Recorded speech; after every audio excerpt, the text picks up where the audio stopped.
Bakit ba na-ban itong AI Grok? Pero after a few days, a few weeks, ay naibalik na. Ano ba yung AI Grok? Siyempre kami ni Ricky, ano ito, mga ano daw, artificial intelligence na sexual ang ano, ang parang connotations niya. Ikaw na po magkwento, Yusek. So, mabat itong Grok AI to, parang ano to, ChatGPT, parang yung usual mga AI applications natin na available sa atin.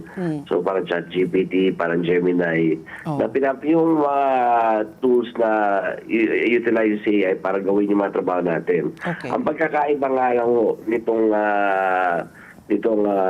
Grok AI na to, pwede mo utusan yung AI to, for example,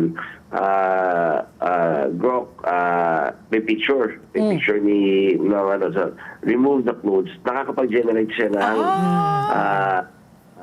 explicit siya, deepfake siya, pero nakakapag-generate siya ng pornographic content. Ang naging worry namin, because of this capability, nakakapag-generate din siya ng child pornography na upload do sa mismong platform nila.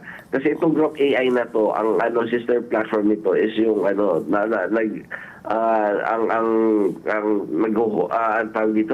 nagpo-propagate siya or parang nakatabay siya do sa X, yung dating Twitter, kasi sister company, pareho ng owners. So this AI Grok, it is a software that you download? Software application, no? Application siya na you can download na for free? For free? May free version, may premium version. Oh my. In the case of Grok po, nung readily available siya sa lahat ng mga nagda-download ng app niya, pinaban natin siya dito sa Pilipinas.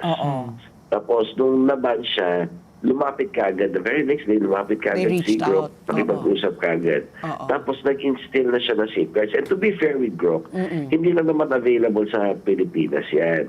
Yung mga safeguards na yan, yung mga pinut in place nila to ensure that yung mga violative content na yan, hindi na pwedeng gawin at saka hindi na pwedeng i-post sa mga platforms nila.